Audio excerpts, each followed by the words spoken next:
We're pleased to be joined here today by 6 distinguished witnesses to discuss this important topic. First, Dr. Michael Scheuer is an adjunct professor at the Center for Peace and Security Studies at Georgetown University.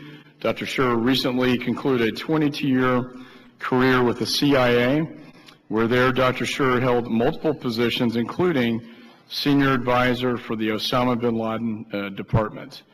We're very pleased to have you and honored, sir. Next. In the Muslim world.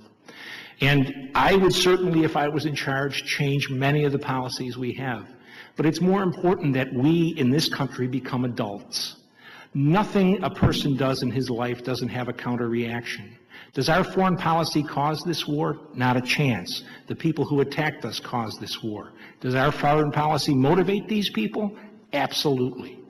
Sir, if you're going to tell the American people they're fighting a war against a bunch of deranged, nihilist, fanatic extremists, we're going to be fighting a war that it's constantly going to surprise the American people about the costs of what they're doing.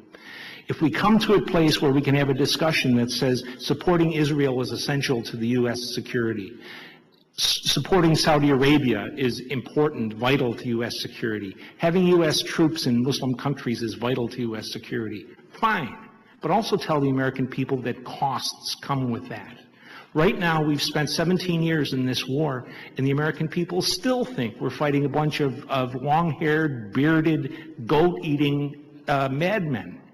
And we're at a terrible disadvantage that we impose on ourselves, sir.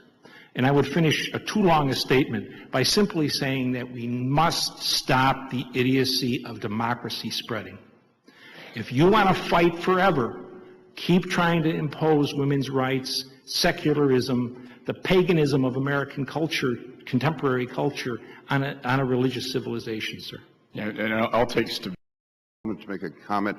Professor Scheuer, I've known you over the years, but I have to take sharp disagreement with your position about our support of Israel. I believe it is essential that the United States, for our security, continue to support Israel. I believe that if we back away from Israel or Jordan, for instance, using those countries, Morocco, as examples, that Al-Qaeda will find some other excuse. I mean, we can find any number of reasons.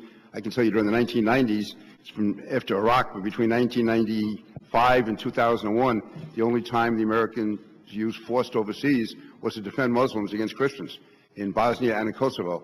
And yet the response by Al-Qaeda to that was to attack us on September 11th. So I think we make a mistake if we think we can somehow appease Al-Qaeda by taking away whatever they're... Not at all a matter of appeasement, Mr. King, at all. If it was up to me, I'd dump the Israelis tomorrow. I know you would. I know. But all I worry about is the continuing preaching of American politicians to the American people that our relationship with the Israelis doesn't cause us to have dead Americans and extraordinary expenses in fighting the Muslim world. I would just say we would have more dead Americans if we didn't stand by our allies in the Middle East. Well, we'd just be encouraging Al-Qaeda to take advantage of us. I think that... Our allies in the Middle East are mostly totalitarians, sir, and they have been for 50 years. There are not that many good people in the world. The fact is you have to work with those who work with us. And if I had the choice between dealing with the Israelis and Al-Qaeda, I work with Israel. If I had the choice between dealing with Jordan or Al-Qaeda, I'd deal with Jordan.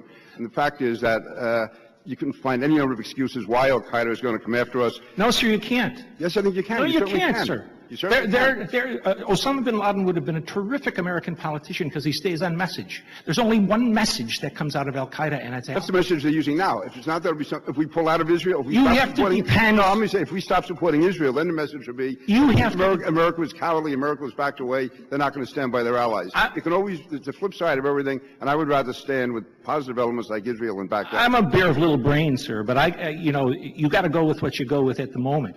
These people are fighting for something substantive, for something religious. And they're not fighting us for what reason do you suppose they're going to come up with? Because we have Hollywood? I would like to fight Hollywood.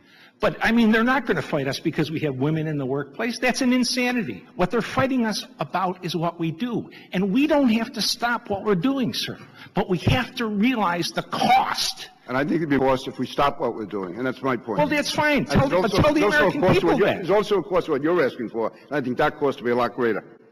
I don't think so, sir. Well, it couldn't be worse than it is now. We honestly disagree. You know, you're presiding over a bankruptcy. What can be worse? And what has been the goal of Al-Qaeda since it was formed? To bankrupt the United States.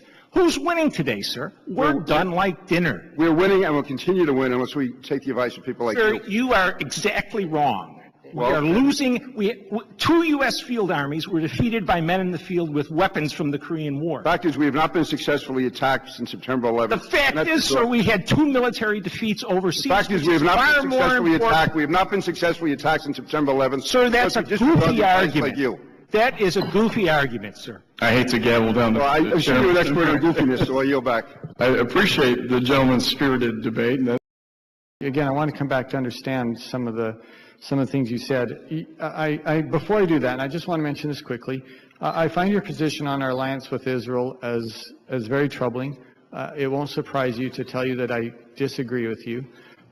And you spent 17 years, is that right, or something like that, as a CIA analyst? Over 20, sir. Okay, over 20? Not as an analyst. I ran operations, sir. Okay.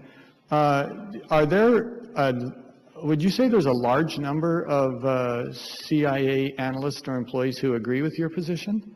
I wouldn't dare to speak for anybody but myself, sir. Well, only a fool would know that our relationship with Israel causes us war with Muslims. Well, my question is fairly simple. I mean, sir. You worked with hundreds of employees. Yes, sir. You certainly didn't work with any fools, sir. You certainly had conversations with many of them. I'm asking for your opinion of, are there a large number who agree with you on this? I'm not a McCarthyite, sir. I'm not going to say anything about that to you, sir. Okay, well, I'm going to take that as non-responsive because it's a fairly simple question, and I don't think... Fairly none of your business about what my conversations with other people are about, sir. I'm not asking for specifics of those conversations. I'm asking for your opinion of your experience where there are a large number that agreed with you. That's a fairly simple question, hardly intrusive. Very intrusive from my perspective, sir. Well, okay, well, you can have your perspective. Thank you, I think others can evaluate whether you're being agreeable or disagreeable. I'm being disagreeable on this because yes, none of your business, are. Sir. Yes, sir. Yes, sir. Now let me move on then. I would like you to explain very quickly, if you can, what you think the primary motivators are for Islamic jihadism.